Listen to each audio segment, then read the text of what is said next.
Matthieu chapitre 9 toujours. Le verset 17. Continuons notre enseignement sur la nouvelle naissance.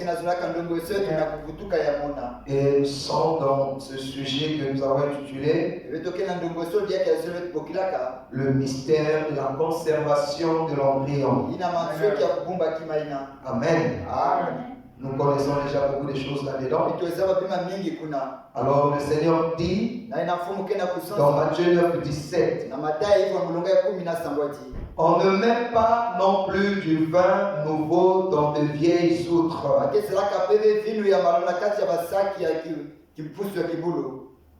Autrement, les outres se rompent, le vin se répand et les outres sont perdues. Mais on met le vin nouveau dans les outres neuves. Et le vin et les outres se conservent. Amen. Que le Seigneur bénisse sa parole. Vous pouvez vous asseoir, merci. Amen. Pendant que je vais prendre une autre écriture dans le livre d'Exode. Exode chapitre 16, le verset 32 à 33.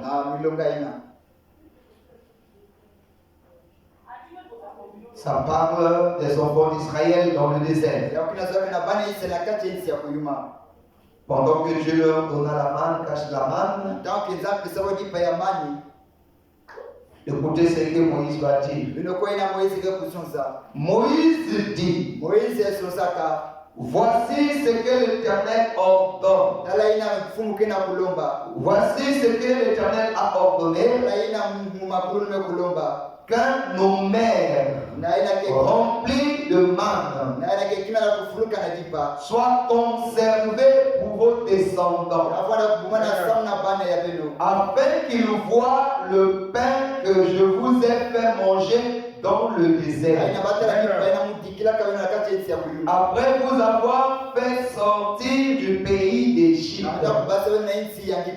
Et Moïse dit à Aaron, prends un vase, mets-y de la manne pleine d'un omer et dépose-le devant l'Éternel, afin qu'il soit conservé pour vos descendants. Alléluia. Amen. Vraiment, c'est une écriture pleine de pépites d'or. Amen. Vraiment, celui qui a saisi cette lecture peut déjà comprendre beaucoup de choses. Vous savez, nous sommes en train de parler sur la conservation de l'embryon. Amen. Et si nous parlons de l'embryon, c'est tout simplement parce que le frère Branham, que nous considérons comme étant le prophète dont Dieu avait promis au temps de la fin, selon Malachie 4, le frère Branham nous a dit que la nouvelle naissance, Amen, a pour son type la naissance naturelle et normale.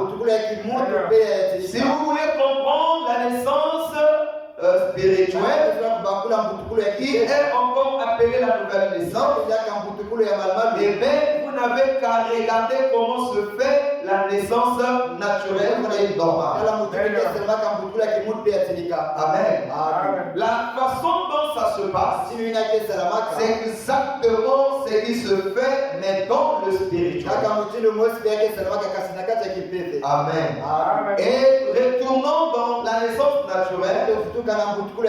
nous avons compris qu'il y a plusieurs mystères là-dedans. D'abord, nous avions trouvé qu'il y a deux phases. Dans une naissance naturelle, il y a la phase où la femme traverse sans les douleurs. Et une autre phase dont la femme traverse avec des douleurs. Et c'est dans la phase de douleur que la naissance est sur le point de s'accomplir. Amen. Mais pour mieux comprendre la chose, nous avions d'abord commencé avec la phase sans douleur. Quand je parle de douleur, il s'agit de douleur de l'enfantement. Amen. Est-ce que vous êtes avec moi? Donc dans une naissance naturelle et normale, nous avons la phase de douleur et une autre phase où il n'y a pas de douleur. Amen. Maintenant, voyons la phase sans douleur. Nous avons vu qu'il y a beaucoup de mystères là-dedans que nous avons déjà dénichés par la grâce de Dieu. Où nous avons commencé à dénicher. Nous avons trouvé le mystère de la fécondation. Et nous avons compris ce que cela signifie dans le spirituel. Et nous avions dit que c'est le moment où les deux semences rentrent en contact. Amen. La semence de l'homme et celle de la femme pour produire une naissance. Et nous avions fait remarquer que on ne peut pas avoir une naissance sans cette étape-là qu'on appelle la fécondation. Elle est très capitale au cours d'une naissance. Amen. La femme doit donner sa semence et l'homme aussi doit donner sa semence. Et nous avions montré que la vie se trouve dans la sémence donnée par l'homme. Est-ce que vous êtes avec moi? Ainsi s'accomplit la fécondation. Les deux choses s'unissent. Les deux choses s'additionnent pour ne donner qu'une seule chose. Est-ce que vous êtes avec moi? C'est ainsi qu'accomplit cette formule du mariage où il nous est démontré que 1 plus 1 égale 1. Amen. Bien que nous avons deux au départ, c'est-à-dire celle qui vient de l'homme et celle qui vient de la femme, mais après les avoir associés, nous n'avons qu'une seule chose qui se développe. Amen. Nous n'avons plus deux choses, mais une seule chose. C'est ça l'équation du mariage. C'est ça l'équation de la fécondation. Quand il y a fécondation, nous n'avions plus deux choses, une seule chose. Est-ce que vous êtes avec moi? Nous avons encore montré cela dans le domaine de l'agriculture. Pour que ceux qui peuvent comprendre sous le langage de l'agriculture puissent comprendre ce qui se passe. Dieu nous parle par la nature. Et la même chose se passe dans l'agriculture. La fécondation. Dans l'agriculture, nous avons la sémence qui doit être plantée. Et nous avons la terre, le sol, le champ qui va recevoir la sémence. La vie n'est pas liée à la terre, mais le germe de vie vient de la sémence. C'est lié au grain. C'est le grain qui porte le germe de vie. Alors, dans le domaine de l'agriculture, le mâle ou l'homme, c'est la sémence. C'est le grain. Et la femme représente la terre qui va recevoir la sémence. Est-ce que vous êtes avec moi? Alors, une fois que la sémence est plantée en terre, la terre se referme sous la sémence. Alors, vous n'avez plus deux choses. Vous n'avez plus le grain et la terre. Mais vous avez une seule chose. C'est-à-dire le grain enfoui dans le sol. Alors, cette action-là nous parle Amen. Ce ne sont plus deux choses, mais c'est maintenant une seule chose. Amen. Alors quand cela arrive, c'est ça qu'on appelle le mystère de la fécondation. Il faut qu'il y ait une fécondation pour que éventuellement qu'il y ait une naissance. Vous ne pouvez pas avoir une naissance sans au préalable qu'il y ait une fécondation. De la même façon qu'il est démontré dans le naturel, dans le spirituel c'est la même chose. Pour ce qui est de la nouvelle naissance c'est la même chose. L'église du Dieu vivant, c'est-à-dire nous, les gens qui croyons en Dieu, nous ne pouvons pas connaître une nouvelle naissance sans d'abord que nous ne nous passions par la fécondation. Sans qu'il y ait d'abord en nous une fécondation. Alors nous serons fécondés par quoi?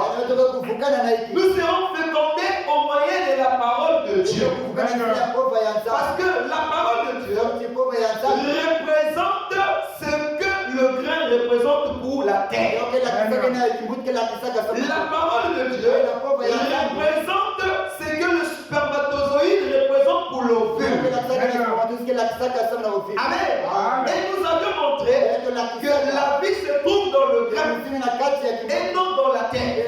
La vie se trouve dans le spermatozoïde et non dans l'ovule. C'est la même chose dans le spirituel. La vie se trouve dans la parole de Dieu et non dans l'église. Mais cette vie-là doit se marier avec l'église.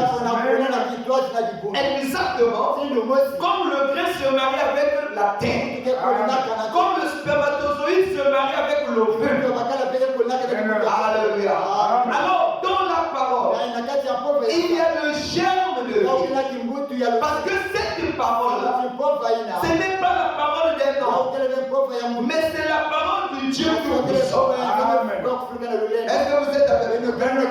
Cette parole-là n'est pas la parole d'un homme, mais c'est la parole de Dieu. Et dans la parole de Dieu, il y a la vie. Il y a la vie. Et cette vie-là, c'est ce qu'on appelle la vie éternelle. Est-ce que vous êtes avec moi? C'est la vie éternelle. Si vous avez la vie de Dieu, vous avez la vie éternelle. Écoutez ce que Jésus dit dans le livre de Jean. Jean au chapitre 6, le verset 63. Il dit ceci: c'est l'esprit qui vivifie. Amen. La chair ne sert de rien. Les paroles que je vous ai dites sont esprit et vie. Est-ce que vous êtes avec moi? Les paroles que Jésus a données à l'église, les paroles que Christ a proclamées pour l'église, ces paroles-là sont esprit et vie. Et la vie qui se trouve dans ces paroles, ce n'est pas la vie éphémère, c'est la vie qu'on appelle la vie Zoé. Alléluia. C'est le Zoé. C'est en grec. Ça veut dire la vie même de Dieu. La vie de Dieu lui-même se trouve dans les paroles de Christ. Alléluia. Vous allez dire, comment est-ce possible que la vie de Dieu peut-elle se trouver dans les paroles de Christ? Oui, Christ nous a montré le Dieu éternel. Alléluia. Il est écrit dans le livre des Hébreux. Hébreux chapitre 1. Là-bas il est écrit. Nous allons lire cela. Hébreux chapitre 1. Le verset 1. Après avoir autrefois, à plusieurs reprises et de plusieurs manières, parler à nos pères par les prophètes. Alléluia. C'est-à-dire que quand les prophètes ouvraient la bouche pour parler, c'était Dieu qui mettait ses paroles dans la bouche de ces hommes qu'on appelait les prophètes. Conformément à ce que la parole de Dieu nous dit, dans Deutéronome au chapitre 15, il a dit, je mettrai mes paroles dans sa bouche. Alléluia. Il dit, je susciterai au milieu de vous un prophète. Et je mettrai mes paroles dans sa bouche. Alors, comme des prophètes parlaient, ils parlaient de la part de l'Éternel. Et les paroles qui sortaient de sa bouche, ce n'étaient pas ses paroles à lui le prophète, mais c'était les paroles de Dieu. Après avoir autrefois, à plusieurs reprises et de plusieurs manières, parlé à nos pères par les prophètes, Dieu, dans ces derniers temps, est-ce que vous me suivez, nous a parlé par le Fils. Amen. Qui était le Fils? Le Seigneur Jésus. Qui est le Fils? Le Seigneur Jésus. Qui sera le Fils? Le Seigneur Jésus. Dieu, dans ces derniers temps, nous a parlé par le Fils. Alléluia. Le Fils que Dieu a établi, héritier de toutes choses. Alléluia. Par lequel il a aussi créé le monde. Il a créé le monde par le Fils. Et il a établi héritier de toutes choses. Qui est le Fils? C'est la parole. Jean chapitre 1 dit au commencement était la parole. La parole était avec Dieu. Et la parole était Dieu. Et le verset 12 à 13 nous montre que la parole a été faite chair. À quelle occasion? Quand l'ange Gabriel est venu visiter Marie la Vierge et lui annoncer la bonne nouvelle qu'elle devrait tomber enceinte et que le sept enfant qui naîtrait d'elle devrait être le sauveur du monde. Est-ce que vous êtes avec moi? Et Marie va lui dire, puisque je ne connais pas d'homme, comment se ferait-il que je puisse enfanter? Alors l'ange va lui dire, tu n'as pas besoin de connaître les hommes. Alléluia. Cette parole qui était Dieu devrait produire, créer cet enfant. Et cet enfant-là devait être le Fils de la parole. Alléluia. Ça devait être la parole parlée, rendue magnifique. Alléluia. La parole faite chair. Alléluia. C'est à cette occasion que la parole s'était faite chair. Et elle habitait parmi nous. La Bible dit pleine de grâce. Alléluia. Malheureusement, cette parole-là est venue vers les siens. Les siens, c'est qui? Les gens auprès duquel il est sorti. Et Jésus, la parole, est sorti en Israël.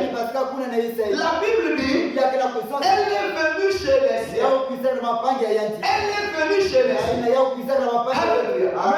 les siens, c'est-à-dire les Juifs, ne l'ont point reçu. Mais pour tous ceux qui l'ont reçu, à ceux qui croient en son nom, alors la parole leur a donné le pouvoir. Est-ce que vous avez reçu la parole? Est-ce que vous croyez en Jésus? Est-ce que vous l'avez reçu de tout votre cœur? Alors c'est à vous qu'il est dit, Jésus vous a donné le pouvoir. Quel pouvoir? De devenir les enfants. Alléluia. Est-ce que vous êtes avec moi? De devenir les enfants de Dieu. Est-ce que vous êtes avec moi? En d'autres termes, il vous a donné le pouvoir, la capacité de naître de nouveau. Et pour tous ceux qui croient dans le Fils. Et pour tous ceux qui ont reçu la parole. Et pour tous ceux qui croient en son nom. Vous voyez que la parole est une sémence. Et en elle, il y a la vie. Et elle est donnée au peuple. Le peuple, c'est la terre. Si la terre peut accepter une sémence et devenir un avec cette sémence, dans les jours qui vont suivre, c'est que vous allez constater, c'est une plante qui est en train de se développer. Alléluia. Si toi, en tant qu'une partie de la terre, qui vit dans ce monde, si tu peux recevoir la parole de Dieu de tout ton cœur, comme une sémence, dans les jours qui vont suivre, les choses de Dieu vont se développer dans ta vie. Alléluia. Tu ne seras peut-être pas totalement ce que tu dois être. Parce qu'il faut un processus. Il faut un développement. Mais de toi-même, tu pourras en témoigner. Et les gens qui t'entourent pourront en témoigner. Toi, tu pourrais dire que depuis un certain moment, je pense que je ne suis plus ce que j'étais. Bien que je ne suis pas encore arrivé. Mais une chose est certaine, je ne suis plus ce que j'étais. Et les gens qui vivent avec moi vont commencer à me témoigner. Témoigner de quoi? De ton changement qui se fait au quotidien. Ce qui te connaissait hier, ils vont commencer à l'oublier. Pourquoi? Parce que tu as accepté la parole. Et la parole a été une sémence. Et dans la parole, il y a le germe de vie. Ça commence à produire en toi une vie. La vie qui est produite. Quand la sémence tombe en terre, ce n'est pas la vie de la terre, mais c'est la vie de la sémence. Alléluia. La vie qui va se produire en toi, quand la parole de Dieu vient dans ton cœur, ce n'est pas la vie qui est en toi, mais c'est la vie qui est dans la parole qui est venue. C'est la vie de la parole qui va se développer en toi. Alléluia. Tu n'as pas besoin de fournir les efforts. La seule chose que la terre est censée faire, c'est d'accepter la sémence. La vie qui va se développer viendra liée à la sémence. Ça sera lié à la sémence. La terre, elle n'a qu'à accepter. Le reste, le pouvoir là, est dans la sémence. C'est que l'Église doit faire, c'est seulement dire Amen.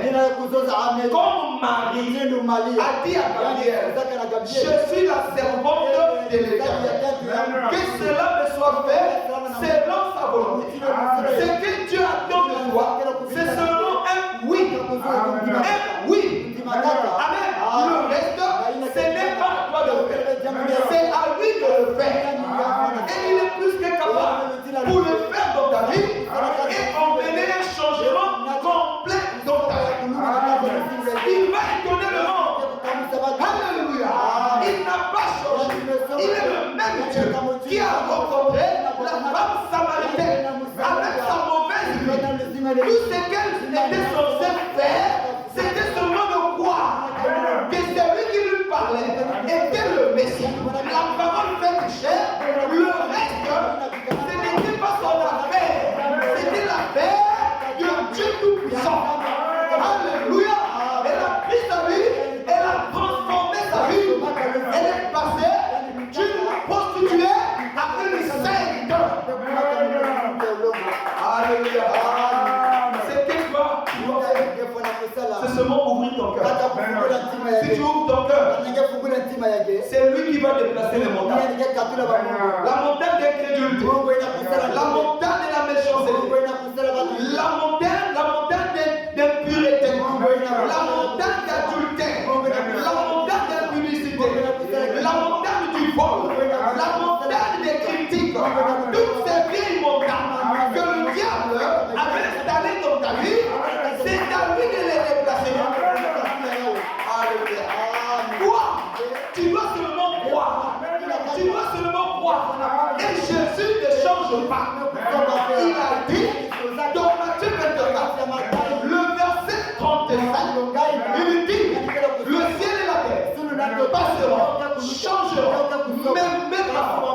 mes paroles ne changeront pas.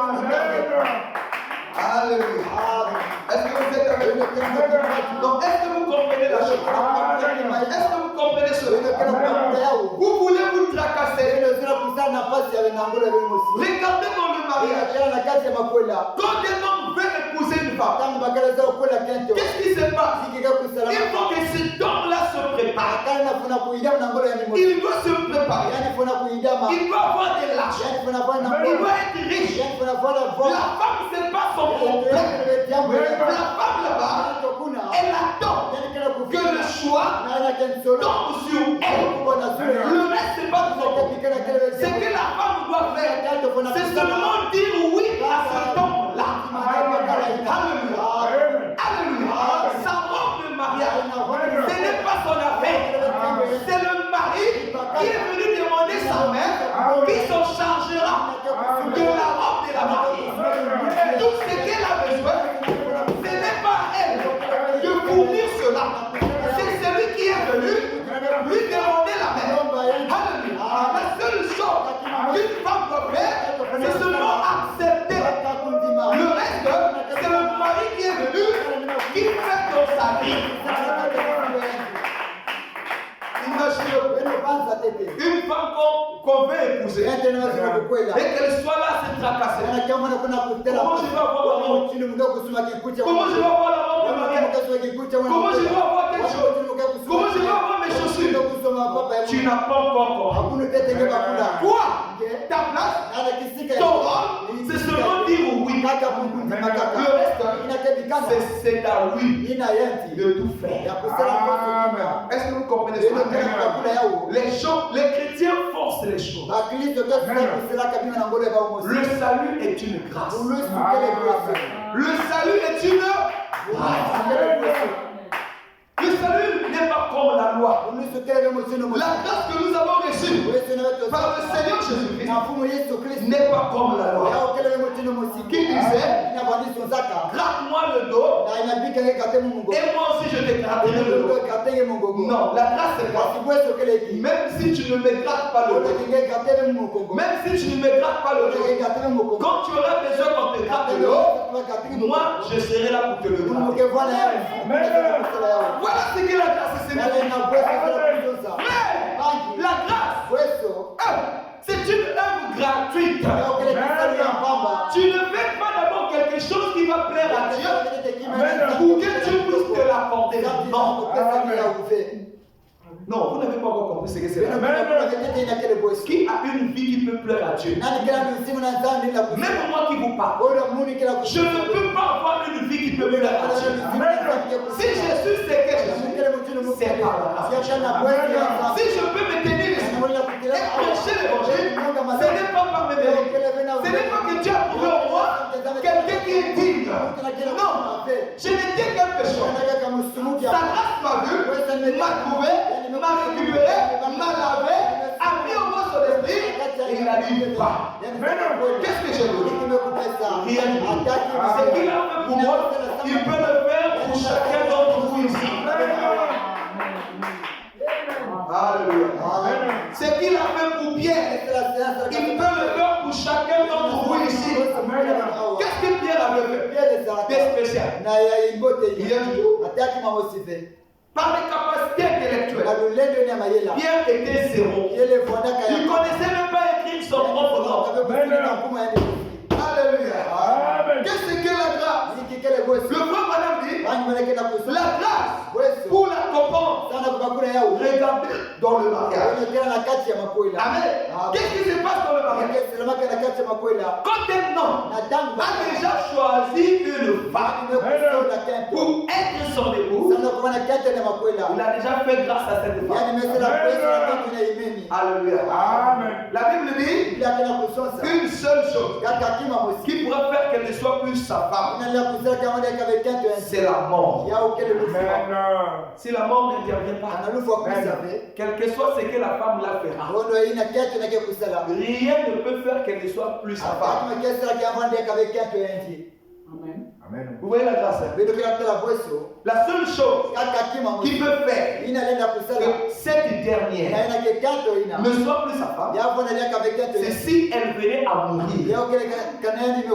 Si elle ne mourrait pas, quel que soit ce qu'elle pourra faire, rien ne fera qu'elle ne soit plus la femme de ce homme-là. Même si elle dit aujourd'hui je ne fais pas la cuisine. Même si elle dit aujourd'hui je ne veux pas aller déposer les enfants à l'école. Même si elle dit aujourd'hui je ne veux pas laver tes vêtements, elle sera toujours la femme. La Bible dit jusqu'à ce que la mort vous. La Bible n'a pas dit jusqu'à ce que elle refuse de nettoyer tes habits ou qu'elle refuse de te préparer la nourriture ou jusqu'à ce qu'elle refuse d'aller accompagner les enfants à l'école. Non. La seule chose qui fera qu'elle ne soit plus ta femme, c'est quand elle mourra. Mais le reste là, les erreurs qu'elle aurait commises, les bêtises qu'elle va faire, ne vont jamais faire à ce qu'elle ne soit plus la femme de ce temps-là. Amen. Vous voyez, c'est ça. Quand vous appartenez à Dieu par Jésus-Christ. Donc quelqu'un me comprend ça. Quand vous appartenez à Dieu par Jésus-Christ. Alléluia. Par Jésus-Christ. Nous avons été élus. Dès avant la fondation de l'homme. Pour être saints. Saints et irrépréhensibles. Devant qui? Devant le Dieu le Père. Devant qui? Devant le Dieu le Père. Alléluia.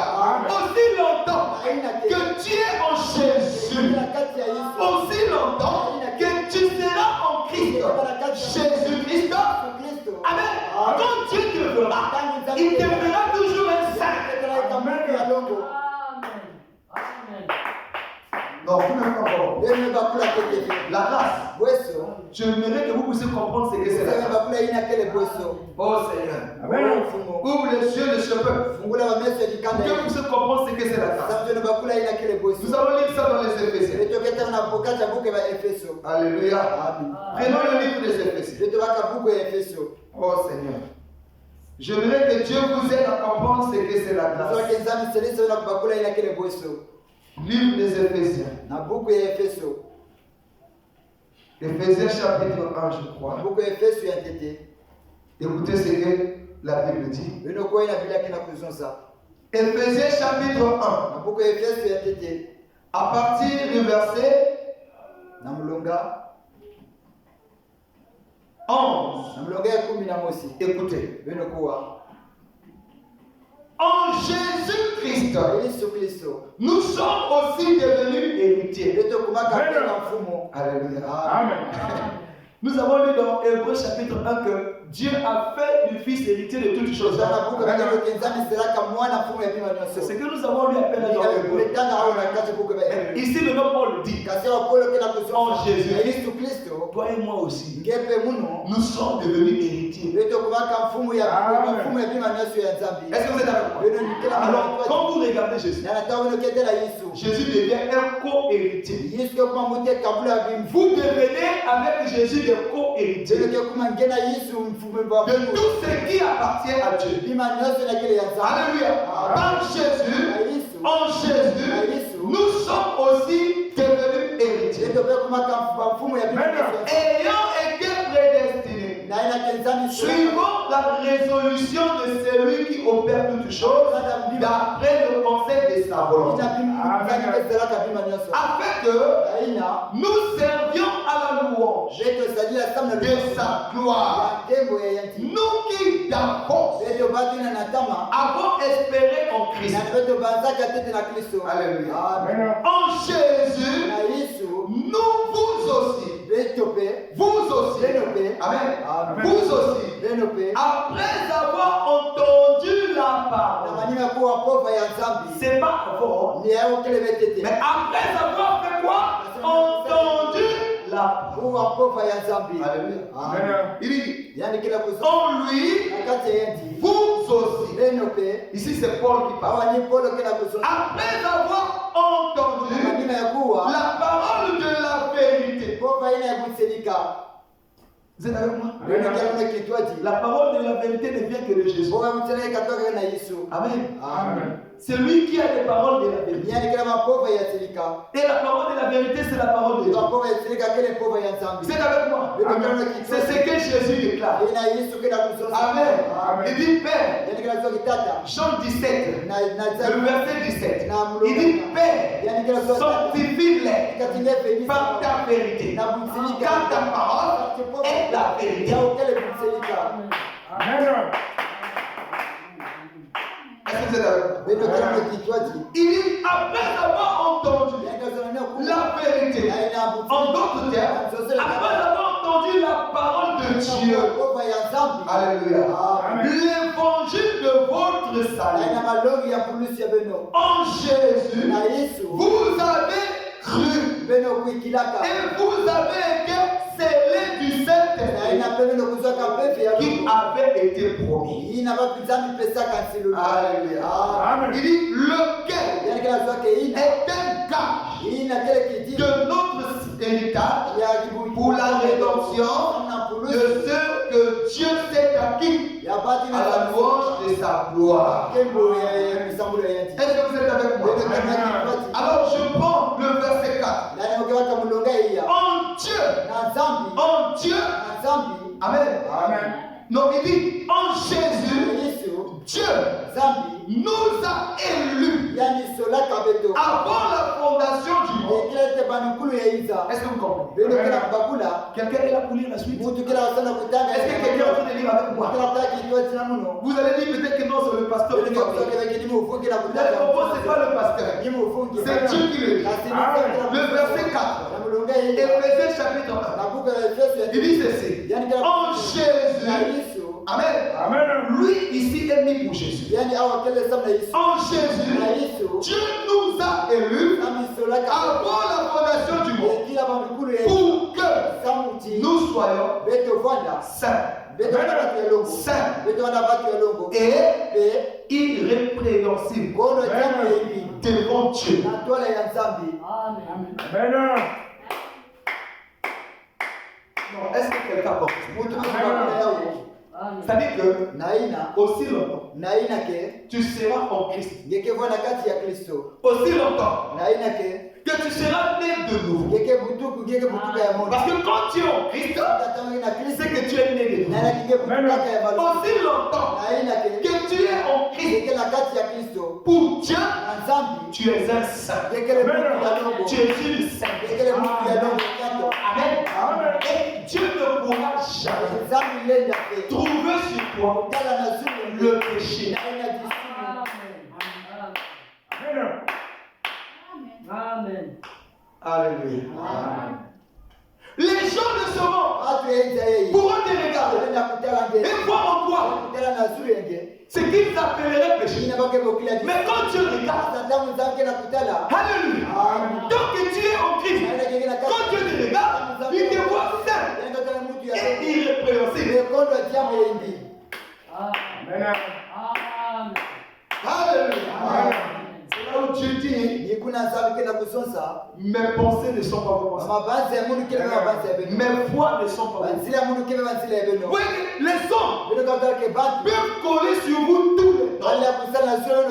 À cause de la réalité qu'ils peuvent voir coller à votre vie.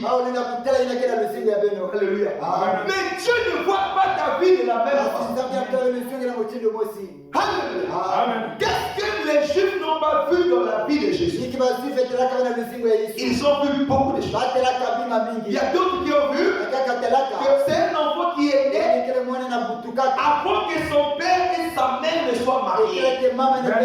On appelle un enfant comme ça un enfant illégitime. Et dans la loi de Moïse, un enfant illégitime devait passer jusqu'à la 11e génération. Ces enfants ne rentreraient pas dans la maison de Dieu. Voilà ce que les Juifs ont vu de Jésus. Un enfant illégitime, dépourvu de la gloire de Dieu, il n'est pas accepté par Dieu. Mais quand Dieu regarde, il a dit mon fils bien-aimé, en qui j'ai mis toute ma confiance. Pendant que les Juifs le rejetaient, mais Dieu aimait Jésus. Pourquoi? Et il regardait à la réalité. Il regardait à la réalité. Il n'était pas révélé. Alléluia. Même les disciples de Jésus, d'autres ont regardé Jésus, ils l'ont traité de vampire. Non, notre maître était un vampire. Pourquoi l'appelez-vous vampire? Non, il nous demande de boire de son sang. Voilà pourquoi nous l'avons abandonné. Non, dis-moi. Il y a ma kédika. C'est vrai. Il y a ma kédika que nous avons fait pour moi-même. Parce que c'est vrai qu'on doit du bon. Vous partez le téléphone, nous tout là enregistrement. Ou un gars aussi. Il a pris comme ça. Il écoute. Oh, mais après, il y a des preuves ici. C'est sa voix. C'est lui qui dit. C'est lui qui ne boit de mon sang. N'a pas la vie en lui. Oh, comment il peut vous dire ça? Non, ce n'est qu'un vampire. Ouais. Ne marchez pas selon la vue. Alléluia. Ne marchez pas selon la vue. Mais marchez par la foi. Amen. Ça ne veut pas dire tout ce que tu entends, comme ce que tu entends, au moyen de tes cinq sens, que c'est la vérité. Alléluia. Ça ne veut rien dire que tout ce que tu vois, tu peux voir une chose sans que ce soit la vérité. Alléluia. Amen. Tu peux toucher une chose sans que ce soit ce que tu penses.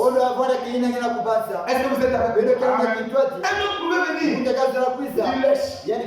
Moi-même j'étais là. Notre maître, mais c'était cannibale. C'était cannibale. Amen. Un cannibale, c'est celui qui mange la chair humaine. Mais pourquoi tu l'appelles cannibale? Il dit, moi-même j'étais là. On ne m'a pas dit. C'est sorti de cet homme vocal. Amen. Et il a dit, celui qui ne mange ma chair. Ouais, ils avaient toutes les bonnes raisons pour coller tous les étiquettes qu'ils voulaient sur la personne de Jésus.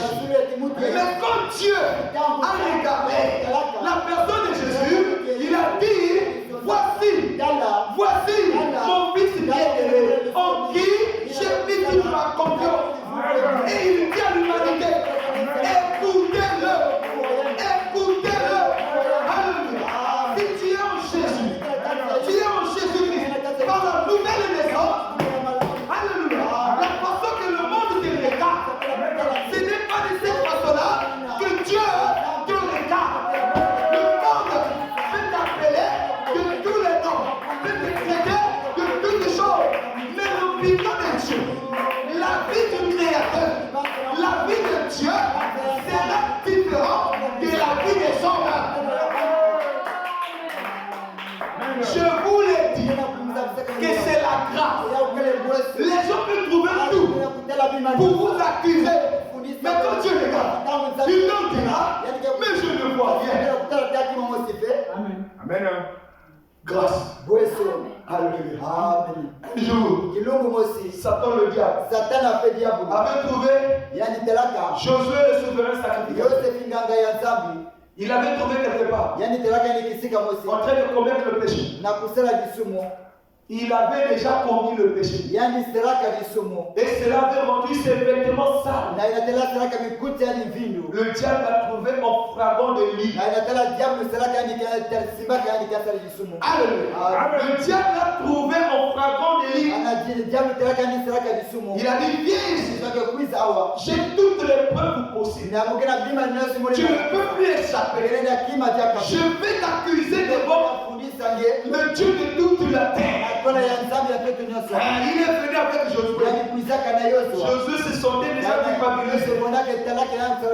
Il était déjà culpabilisé. Parce qu'il reconnaissait ce dont le diable l'accusait. Il reconnaît avoir fait ça. Il dit si le diable, il a trouvé ça en moi. Avant même plus fort que les autres dieux. Dieu qui est plus puissant que le diable. Il ne fait pas seulement ça. Josué était déjà triste. Il n'avait plus le choix. On l'enverrait juste les voix du Créateur. Le diable a dit voilà, c'est lui que tu as été. Souverain sacrificateur, chef de ton peuple, sur Israël. Regarde les Israélites. Le mal qu'il a fait.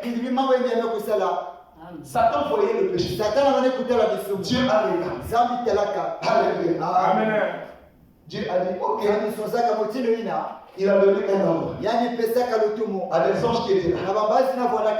Il dit allez-y, enlevez-le tous ces vêtements sales, rhabillez-le d'une robe blanche, là où il n'y a rien de péché, là où le diable ne pourra pas l'afficher, ni tache, ni rigue, ni rien de semblable.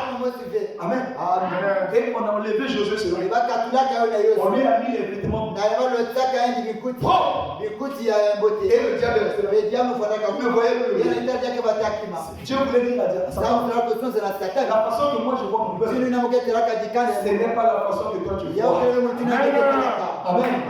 Il a seulement aidé le diable. Il a seulement aidé Satan de lui montrer comment Dieu voyait Josué. Et lui, moi je vois Josué maintenant comme ça. Toi tu le vois maintenant. Mais c'est depuis longtemps que moi je le voyais, malgré ces erreurs-là. Je l'avais choisi, je l'avais aimé, je l'avais établi chef en Israël. Ce n'est pas parce que je ne connaissais pas. Moi, Dieu, je suis en mission. Je connais toutes choses d'abord. Si je l'avais établi, j'avais déjà vu tout ça. Mais je l'avais déjà pardonné. J'avais déjà préparé une œuvre qui devait le pardonner. D'un bout à l'autre, de la part au Méga, j'avais déjà préparé l'œuvre de la croix et je l'ai accompli. L'œuvre là devait s'occuper de tous ces péchés de l'alpha à Oméga.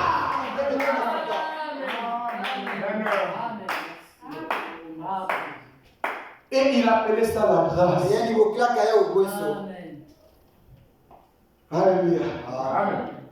La seule chose que le diable pourra faire dans ta vie, c'est de t'empêcher de reconnaître que cette œuvre que Jésus a donnée à la croix, ça a été une œuvre parfaite. Il veut t'éloigner de la repentance. Reviens à la repentance. Chaque fois que tu reviendras là, Dieu lui pardonnera. Vous êtes avec moi? Ton malheur, c'est d'écouter le diable. Quand tu l'écoutes, tu ne reviendras pas à la repentance. Vous êtes avec moi? Jésus a regardé Pierre. Il dit Pierre, le diable t'a réclamé cette nuit. Mais j'ai prié pour toi. Alléluia. Amen. Tu vas te poser la question de comment il a réclamé. Comment il a réclamé. Amen. Amen. La seule façon que le diable peut te réclamer, c'est de te persuader à ne pas te repentir. Alléluia. Amen. Les erreurs, vous les commettrez. Mais pour que vous savez savoir que vous êtes de Dieu, que Dieu est avec vous, c'est quand vous commettrez ces erreurs, votre cœur cherchera le chemin de la repentance. vous ne supporterez pas de rester avec le mal. Vous vous tracasserez pour arranger cela. C'est ce que le diable ne voulait pas que Pierre puisse se faire. Mais Dieu a prié pour Pierre. Il dit, j'ai prié pour toi. Il te réclamait que toi aussi, tu fasses comme Judas. Tu as fait le mal. Au lieu de te repentir, tu ne te réponds pas. Tu vas plutôt te suicider. Il dit, mais Pierre, j'ai prié pour toi. Tu trouveras le chemin à l'époque. Tu auras le cœur pour revenir à Dieu.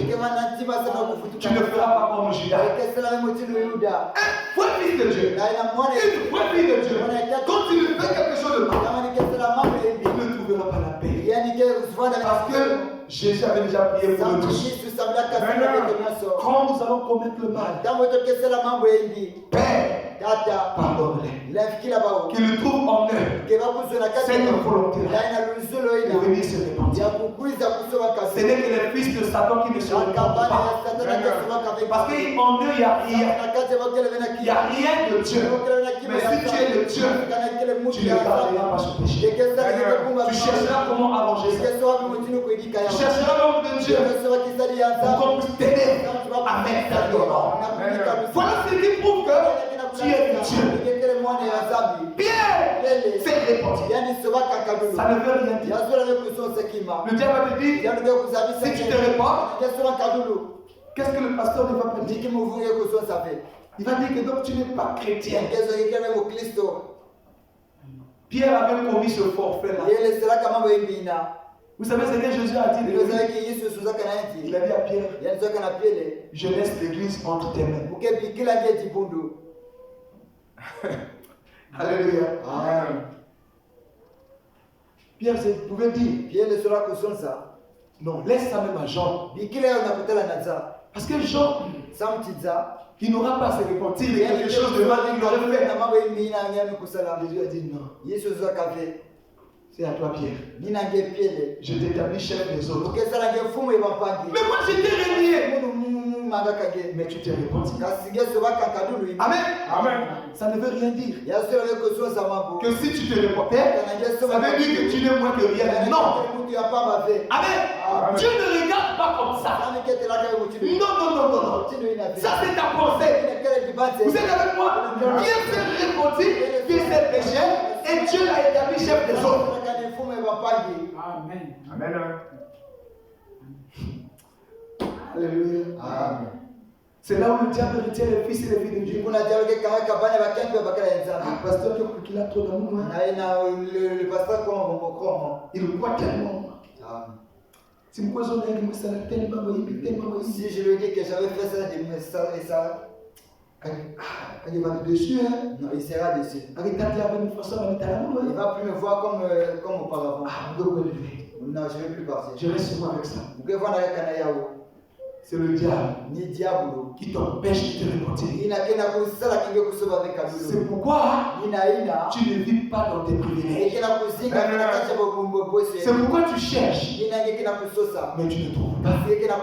C'est pourquoi tu frappes et on ne t'ouvre pas. Alléluia. Amen. Le chemin, c'est la repentance. Alléluia. Amen. Pierre l'a fait. Dieu l'a établi chef. Alléluia. Amen. J'aurai plus confiance en toi, ma soeur. J'aurai plus confiance en toi, mon frère. Quand je te verrai, tu es capable de réparer tes erreurs. Je te ferai plus confiance. Parce que je sais que tu es un homme ou tu es une femme qui peut réparer ses torts. Alléluia. Amen. Tant que nous vivons dans ces corps, nous pourrons commettre des erreurs. Mais notre grâce, c'est que nous sommes en Jésus. Et Dieu nous trouve toujours ça. Mais pour que nous ne soyons pas détachés de Jésus, Amen. Nous devons nous repentir. Parce que si ton péché te détache de Jésus, là maintenant le Père te regardera comme un pécheur. Ce n'est qu'en Jésus que tu es saint. Et pour continuer à être en Jésus, il Il faut réparer ses erreurs en se repentant. Alléluia. Est-ce que vous êtes avec moi? Oh Seigneur, oh Fumo, je ne sais même plus là où je me trouve. Vous savez qu'ici, Amen. Amen. Mais le Seigneur a voulu que nous portons ce message. Alléluia. De la repentance. Est-ce que vous êtes avec moi?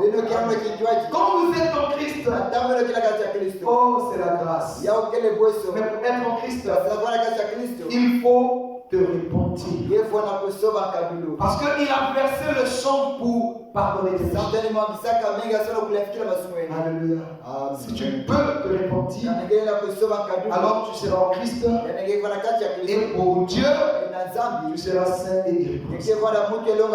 La vie de Christ sera en toi. Celui qui écoute mes paroles et qui croit à celui qui m'envoie, il ne viendra point en jugement. Lesquels viennent en jugement? Les pécheurs.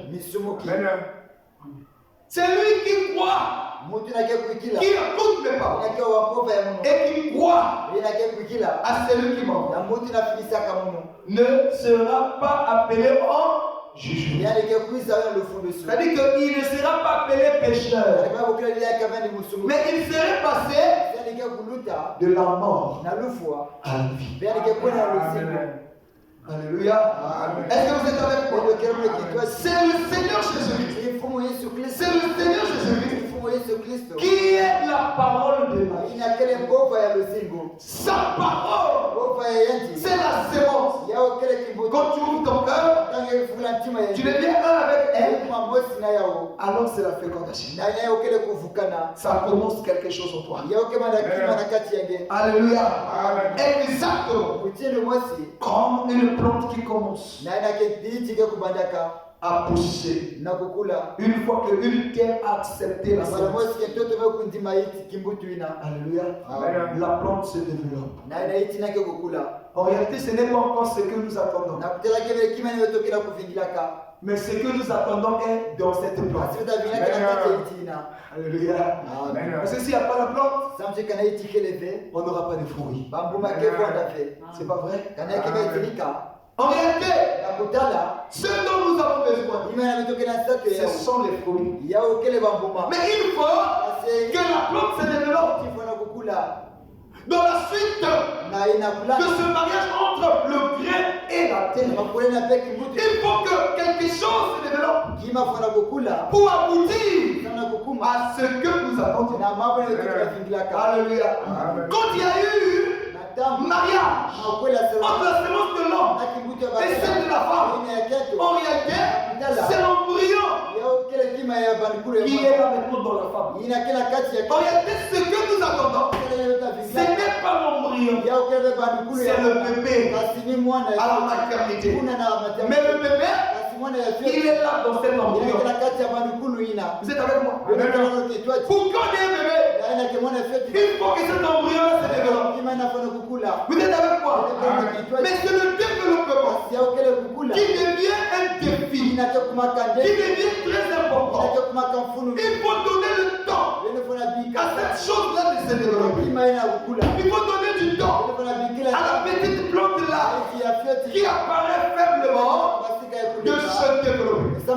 Il faut donner du temps à cet embryon-là qui a paru le temps de se développer.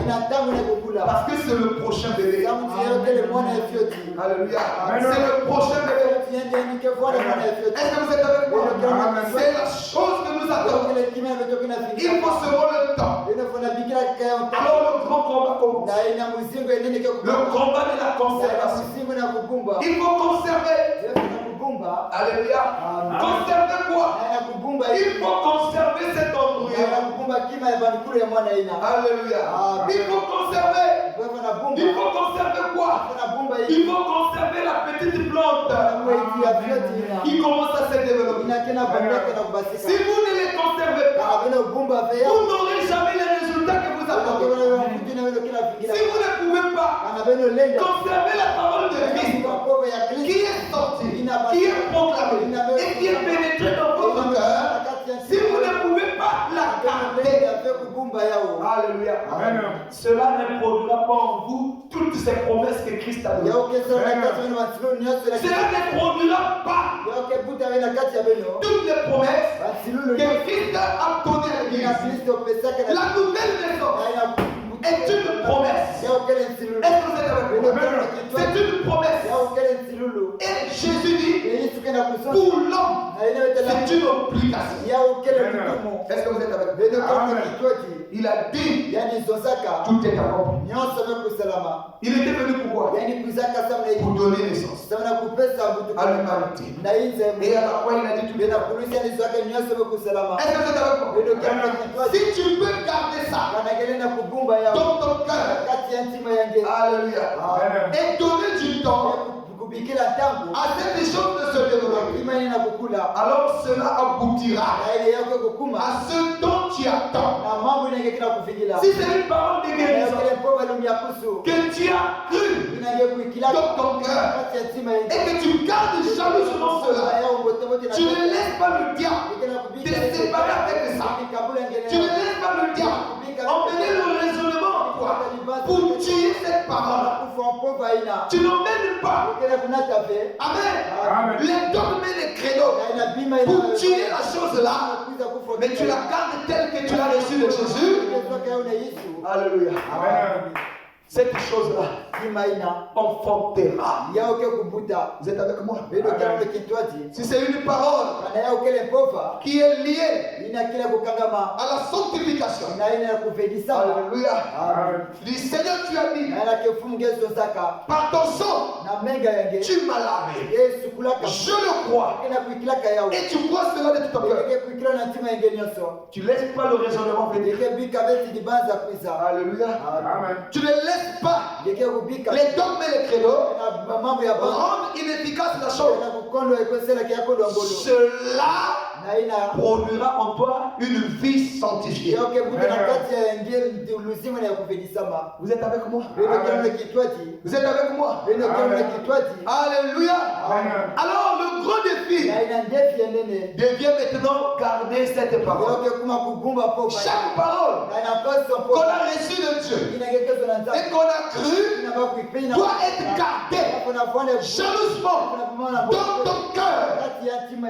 Et le diable ne devrait pas te le faire sortir. Le diable ne veut pas te l'arracher. Le diable ne devrait pas te dissocier avec la chose. Alléluia. Mais comment faire? C'est un combat. Comment faire? Alors il faut des stratégies pour la conservation. Alléluia. Alors quelle stratégie que l'Église devrait-elle avoir pour conserver chaque parole qu'elle a reçue dans son cœur? Cette parole de Dieu, parce qu'elle attend voir cela s'accomplir. Et la parole de Dieu s'accomplira toujours. Mais il faut que tu sois capable de la conserver, de ne pas te séparer. Il faut que tu sois capable que le diable n'arrive pas à te séparer de cela, n'arrive pas à t'emmener le raisonnement où tu vas abandonner ça. Alléluia. Est-ce que vous êtes avec moi? Alors cette stratégie-là, c'est quoi? Alors, il faut savoir la chose dans laquelle tu vas conserver cela. Alléluia. Je termine. Il faut savoir la chose dans laquelle tu vas conserver cette œuvre que Dieu a commencé pour toi. Vous êtes avec moi? Je vous ai montré ici que la terre n'a rien à faire. Tout vient de la sémence. C'est la sémence qui a le germe. Vous êtes avec moi? La cellule de la femme n'a rien à faire. Tout vient de la sémence de l'homme, qui est le spermatozoïde. C'est lui qui apporte la vie. Vous êtes avec moi? L'église, tel que tu es là, tu n'as rien à faire. Toi, tu acceptes seulement. C'est lui qui va développer la chose. Mais il faut, là où tu vas mettre la chose, que Dieu a commencé à développer soit un endroit sûr où cette œuvre de Dieu peut se conserver, peut être loin de tous les pièges de l'ennemi. Alléluia. Peut être en sécurité contre toutes les attaques de Satan. Pour ne pas dissocier cela. Alléluia. Est-ce que vous êtes avec moi? Amen. Est-ce que vous êtes avec moi? Alors, c'est pourquoi vous allez voir dans Matthieu 9 que nous avons lu ici, le verset 17. Jésus-Christ donne la parole. Il dit, on ne peut pas mettre du vin nouveau dans des vieilles outres. Vous voyez que les outres, c'est un récipient, c'est une bouteille fabriquée en peau d'animal dans lequel on mettait de l'eau, de l'huile, de la boisson, tout ce qui était liquide. Amen. Mais quand les outres là vieillissaient, on pouvait mettre de l'eau dedans, on pouvait mettre de l'huile dedans, mais plus jamais le vin nouveau. Pourquoi? Parce que les outres n'étaient plus dans des conditions de supporter le comportement du vin nouveau. Que fait le vin nouveau? Le vin nouveau, c'est une vin qu'on vient de retirer. Quand vous retirez nouvellement le vin, ce vin-là est appelé à se fermenter. Ça va se fermenter. Ça va gagner de volume. Amen. Alors, on connaît ce comportement-là dans le vin nouveau. Et quand on regarde que les outres sont devenus vieilles, on ne met plus le vin nouveau dedans. Parce que quand le vin va se fermenter, ça va se développer, ça va respirer. La peau d'animal, des vieilles outres, ne pourra plus avoir de l'élasticité pour se dilater, pour s'étirer, pour supporter tout le comportement du vin nouveau. Quand le vin nouveau va commencer à s'agiter, alors la peau là ne va plus supporter. Alors ça va se déchirer et vous allez perdre le vin. Et vous allez perdre aussi les outres là. Parce que ça vient de se déchirer. Donc est-ce que vous êtes avec moi? Alors pour conserver cela, pour conserver le vin nouveau, alors il faut choisir les outres nouvelles. Vous êtes avec moi? Quand les outres sont nouvelles, la peau d'animal a encore son élasticité. Vous êtes avec moi?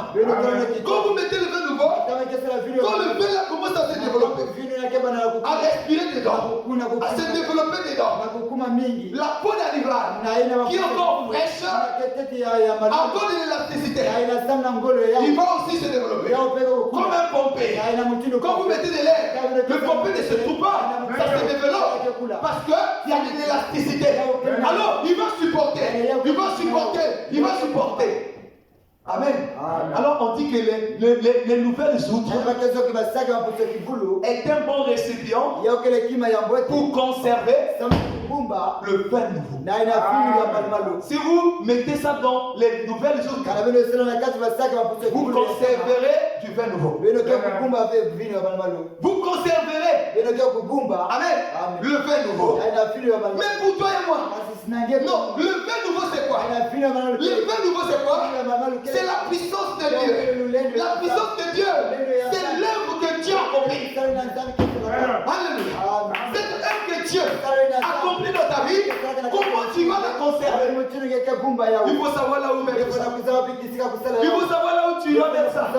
Si tu mets ça dans le raisonnement, là dans la tête, le diable viendra avec le raisonnement et il va détruire cette œuvre. Ce que Dieu a fait va se répandre. Vous êtes avec moi? Et tu vas perdre cette expérience. Est-ce que vous êtes avec moi? Est-ce que vous comprenez? Alors il faut savoir où mettre ça. C'est très important. Amen. Et nous avons lu aussi dans le livre d'Exode, Exode chapitre chapitre 7. Amen. Le verset 32-33. Amen. Ici, on nous montre Dieu qui avait accompli une œuvre dans le désert. Pendant qu'il conduisait les enfants d'Israël. Cette œuvre-là, c'était quoi? Il leur avait pourvu la manne. Alléluia. La manne. Qui était la nourriture des anges. Que le peuple a mangé pendant 40 ans. Ça tombait tous les jours. Le matin, quand il se réveillait, il trouvait la manne. Et il prenait pour manger. Et cette manne-là ne pouvait pas se conserver au-delà d'un jour. Est-ce que vous êtes d'accord? Parce que chaque jour, ça devait tomber. Et quand le soleil apparaissait, vers le soir, ça disparaissait. Quand tu gardais, ça se contaminait. Parce que Dieu devait encore envoyer l'autre terrain. Alléluia. Alors, ça ne se conservait pas. Nous sommes dans le mystère de la conservation. La manne là ne se conservait pas. Personne ne pouvait dire que je garde ça pendant 10 jours. Non, je vais manger ça le lundi prochain. Non. Chaque jour avait sa manne. Si tu essaies de garder pour d'autres jours, il y avait des asticots. Ça pourrissait. Alors il y avait un problème pour la conservation. Alors Dieu a dit à Moïse, il dit Moïse, moi je veux que la même manne que cela soit aussi mangé une fois que vous serez dans le pays. Mais quand vous serez dans le pays, cette manne ne tombera plus. Parce que le pays aura ses fruits. Mais je veux que, quand vous allez dire aux enfants qui vont naître dans le pays, que Dieu vous avait fait manger la nourriture tombée du ciel, que ça ne soit pas seulement pour eux des taux, mais qu'il y ait des preuves. C'est pourquoi je veux que la manne là, qui ne se conserve pas ici dans le désert, que cela soit capable de se conserver jusque dans le pays pendant des générations, pendant des années, pour servir de témoignage. Alléluia. Alors, qu'est-ce que Dieu avait fait pour que cela se conserve? Il a dit à Moïse, prends la chose qui ne se conserve pas, qui pourrit toujours, mais emmène ça dans le lieu très saint. Alléluia. Eh frère, je vous dis la vérité. Le monde est rempli de mystères. Oh non, lui il a fait, ça n'a pas marché. Mais toi tu n'es pas lui. Amen. Non, quelqu'un me comprend. Oh non, lui il m'a dit qu'il a essayé le commerce en question. Ça n'a pas marché. Ah, il m'a déjà découragé. Qui t'a dit que chez toi ça ne sera pas? La même manne qui pourrissait. Mais il y avait une solution pour que ça ne pourrisse pas. Amen. Non, vous êtes avec moi? Vous n'êtes pas les mêmes récipients. Vous n'êtes pas les mêmes récipients. Alléluia. Amen. Si chez lui ça n'a pas marché, qui t'a dit que chez toi ça ne marche pas? Si lui est mort par tension, qui t'a dit que tu mourras par tension? Si lui est mort par le sida, qui t'a dit que toi tu mourras par le sida? Vous n'avez pas la même mission. Dieu n'attend pas la même chose de vous deux. Alléluia. Tu dois croire. La chose peut être différente pour toi. Frère, ne blaguez pas avec ce monde. Ce monde est rempli de mystères. Je vous dis la vérité. C'était la même manne qui nous nourrissait. Mais le comportement de la manne allait changer. Alléluia.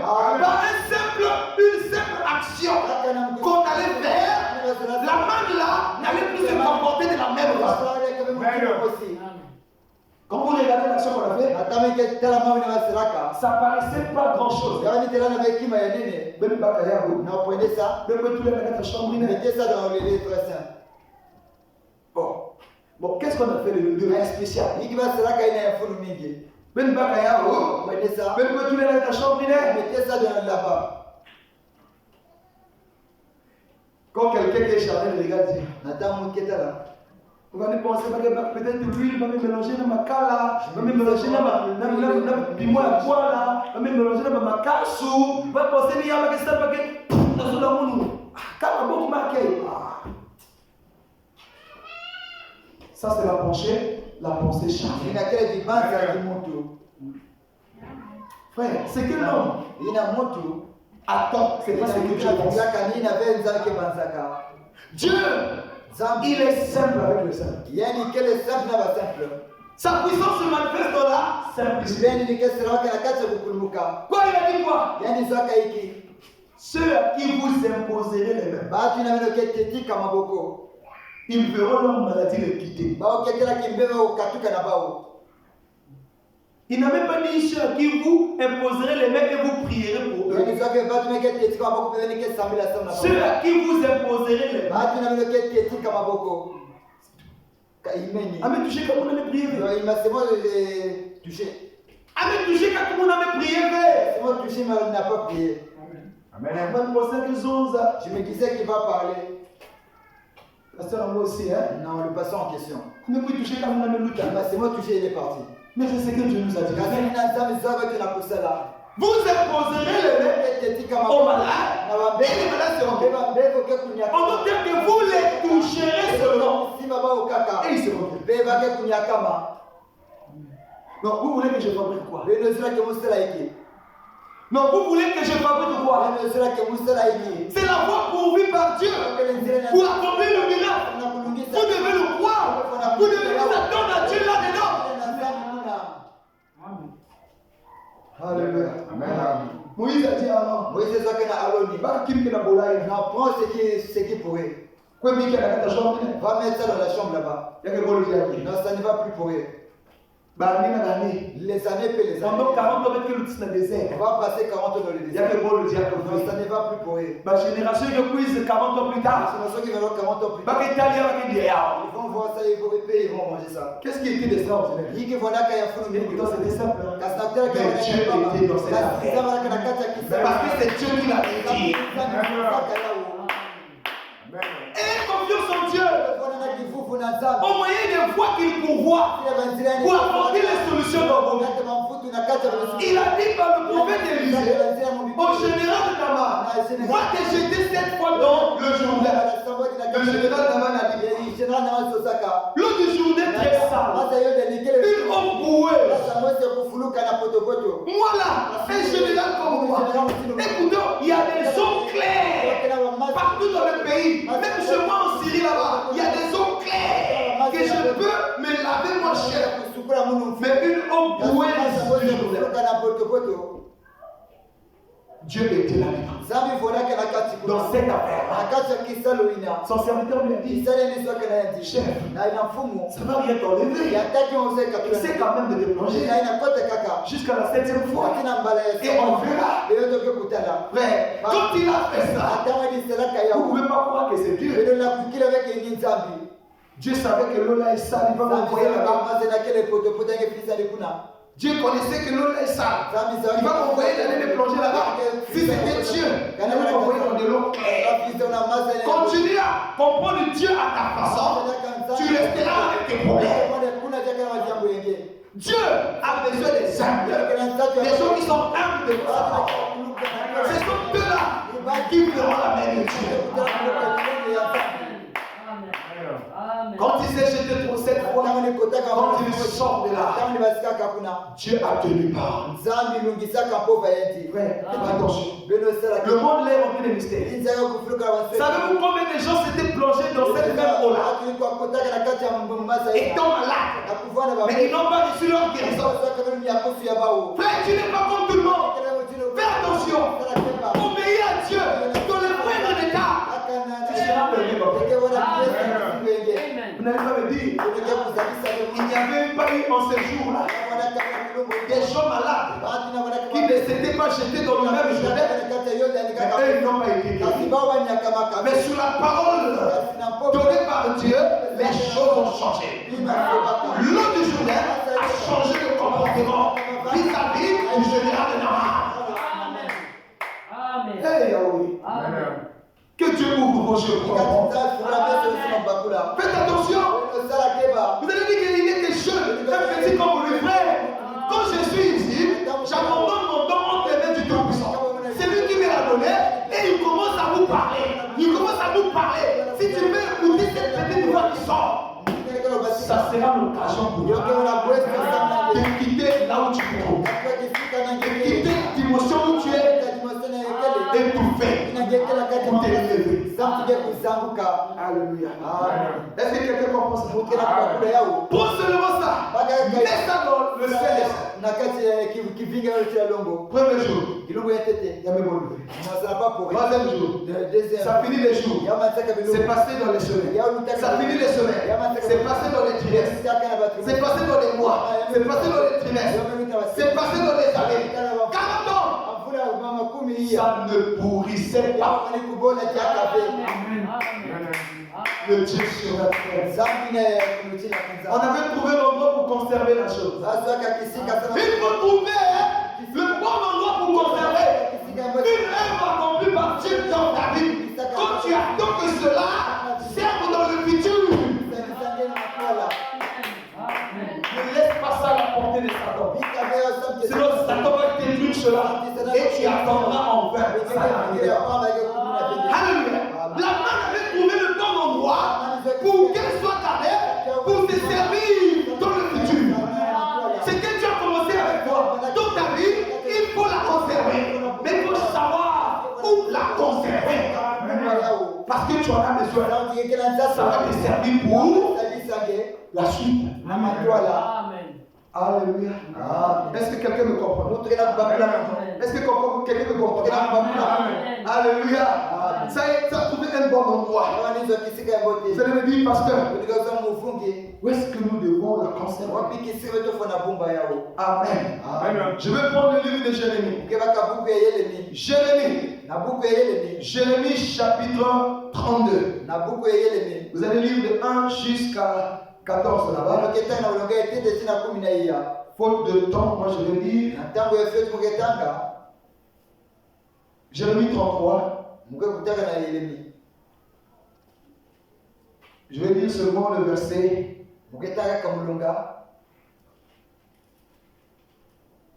Qu'est-ce que j'ai dit? C'est le verset. J'ai dit chapitre 32. Amen. Amen. Je vais lire seulement le verset 14. Vous lirez à la maison du verset 6 jusqu'à 14. Écoutez, quelque chose va se passer au temps du prophète Jérémie. Alléluia. Pendant que Jérémie était enfermé en prison, alors il va arriver une affaire. C'était une affaire de terrain. Amen.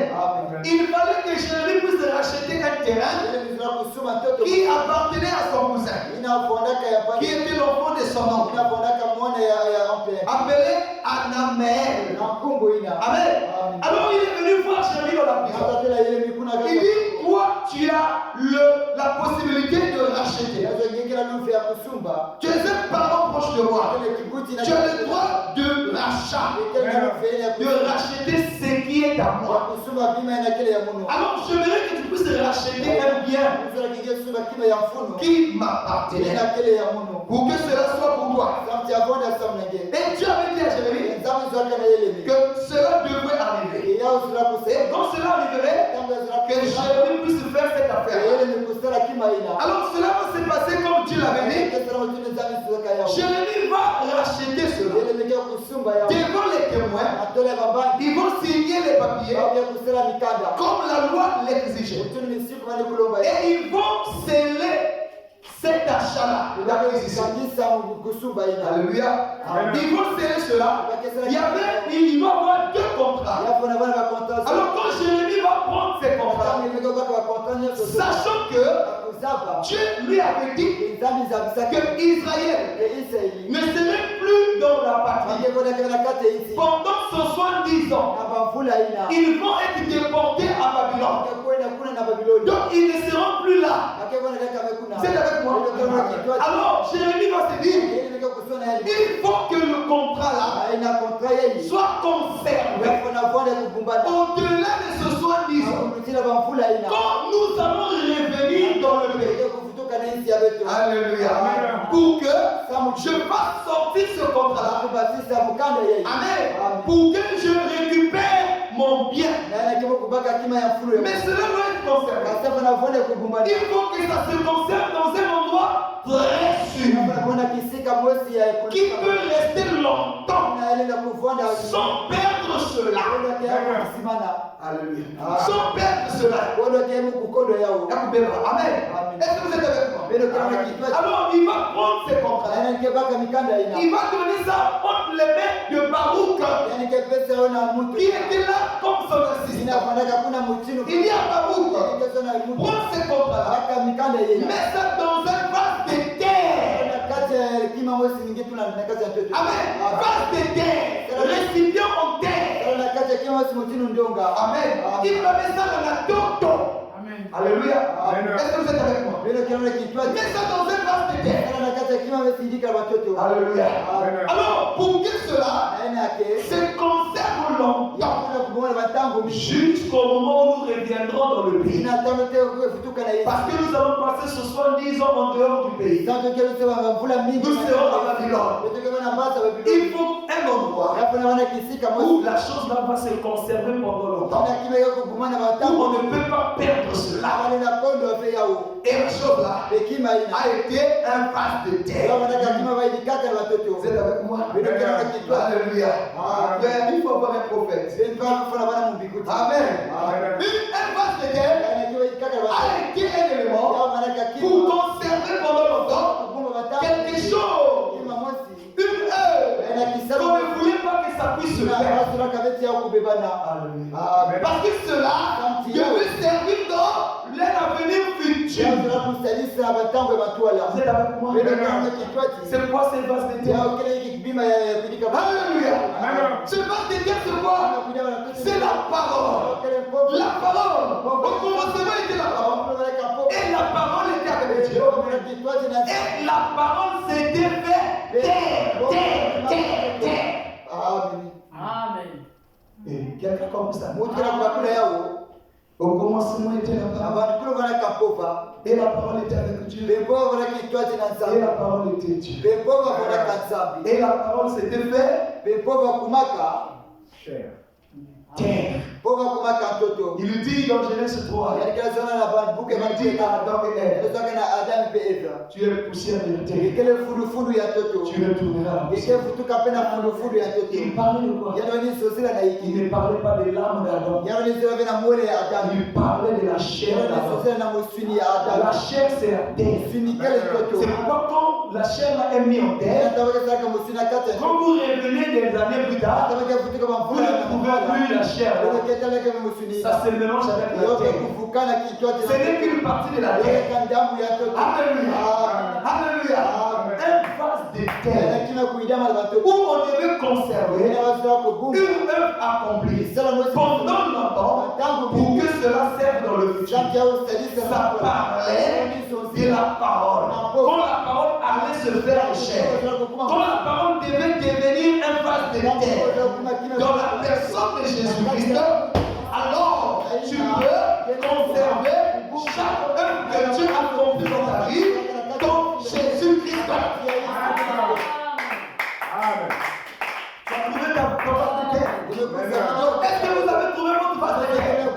Notre vase de terre. Amen. Qui a été montré en symbole. Au temps du prophète Jérémie, ça parlait du Seigneur Jésus-Christ, qui est la parole faite chair. Le mercredi, nous avons vu que, spirituellement parlant, il fallait garder la chose dans la parole. Mais aujourd'hui, cette parole-là, c'était fait chair, est devenue un vase de terre, où on peut garder aujourd'hui chaque promesse qui nous appartient. Nous la trouvons en Jésus. Jésus-Christ. Alléluia.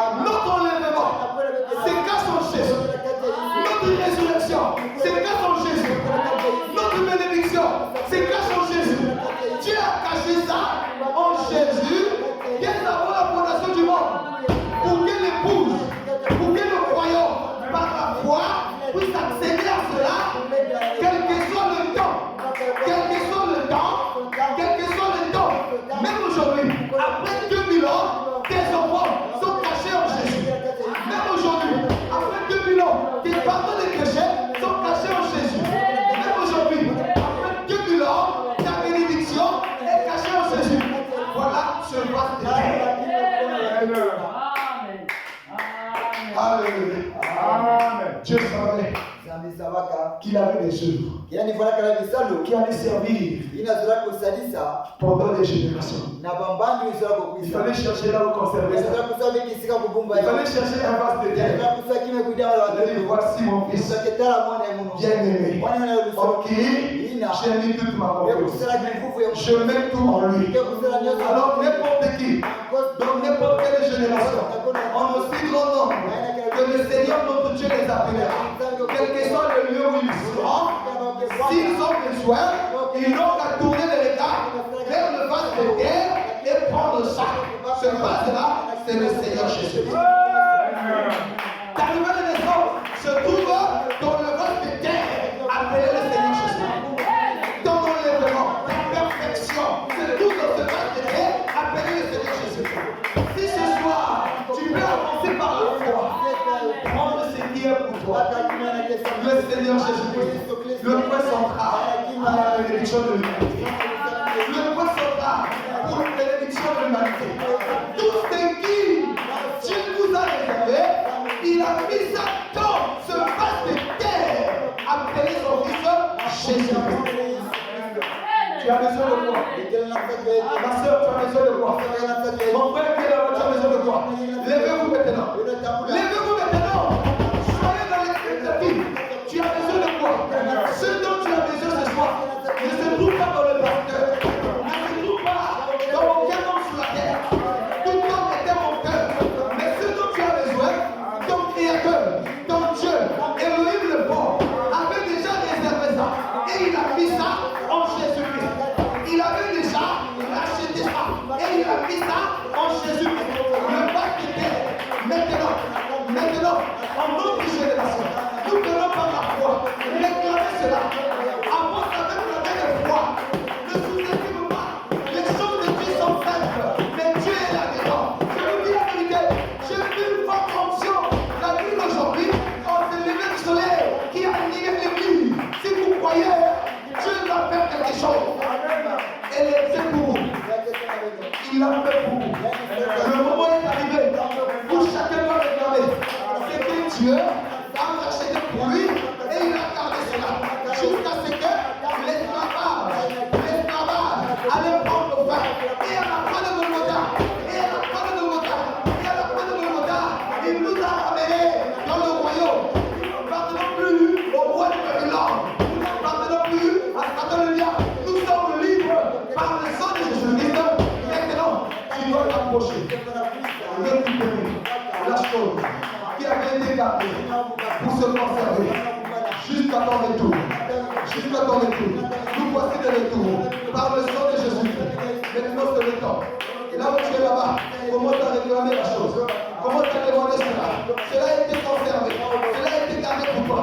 Commence à lui parler. Dis Seigneur, j'ai compris ce soir que tout ce dont j'ai besoin, tu avais déjà racheté ça. Et tu avais mis ça en Jésus. Ton fils bien-aimé. Il était ce vase de terre. Et ce matin, ce soir, j'ai été libéré par le sang de Jésus. Je ne suis bien par les enfants. J'ai été libéré de la servitude à Babylone. Je reviens vers toi pour récupérer ce qui m'appartient, que tu avais mis là en Jésus-Christ. Alors réclame cela. Frappe ce matin, frappe ce soir, frappe ce matin, frappe ce soir. Demande ce matin, demande ce soir. Cela ne sera pas. Hier, aujourd'hui, à jamais. Hier, aujourd'hui, à jamais. Hier, aujourd'hui, à jamais. Jésus ne change. Alléluia. Hier, aujourd'hui, à jamais. Hier, aujourd'hui, à jamais. Hier, aujourd'hui, à jamais. Jésus ne change pas.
que le Seigneur nous a donné ce soir.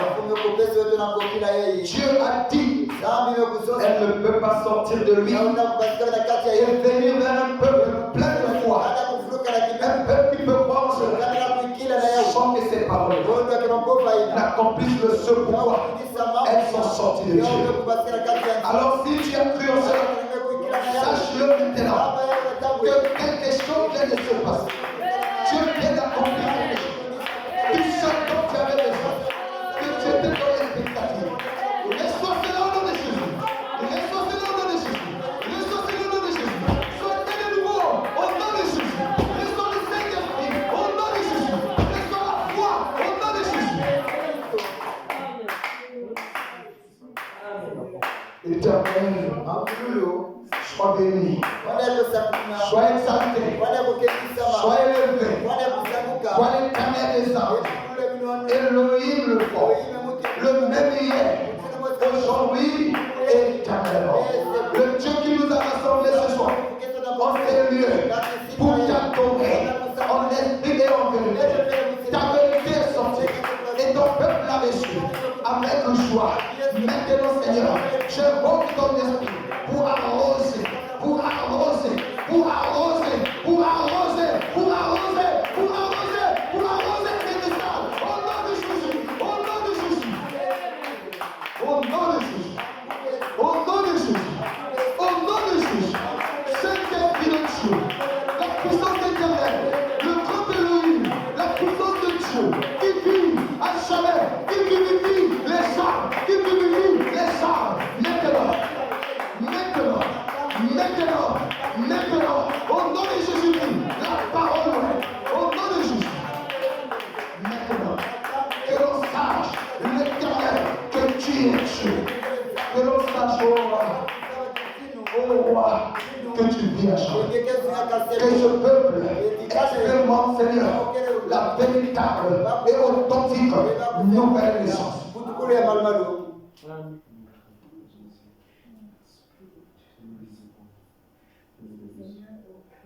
Le Messie est le roi des rois. Oh, il est le Seigneur des seigneurs. Oh, le Messie est le roi des rois.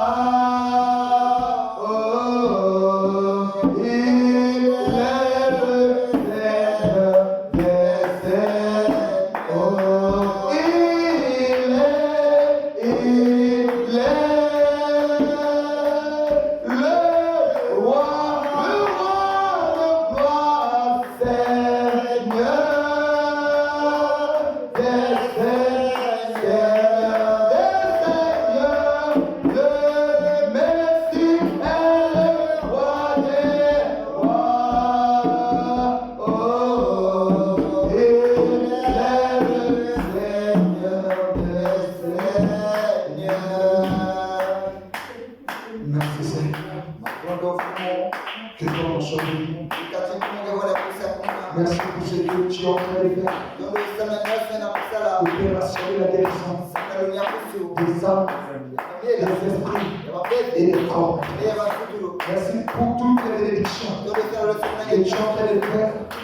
Pleuvoir maintenant dans cette salle sur tes enfants, Père. Merci pour la restauration que tu es en train d'opérer maintenant dans chaque vie, Seigneur. Elles étaient appelées pécheresses. Elles étaient appelées pécheurs. Elles étaient appelées malédictions. Mais maintenant, Seigneur, tu les appelais saints. Tu les appelais saintes. Tu les appelais bénédictions. Merci, Seigneur. Merci, Seigneur. Merci pour la pluie des bénédictions. Merci, Seigneur. Merci pour cette œuvre. Merci pour ton peuple. Merci pour ton peuple. Merci pour cette église. Merci pour tout, Seigneur. Nous te remercions, Jésus. Reçois l'honneur, la louange, et la gloire, et la gloire, et la gloire, et la gloire, et la gloire, et la gloire, et la gloire, et la gloire, et la gloire, pour celui qui vit et qui règne.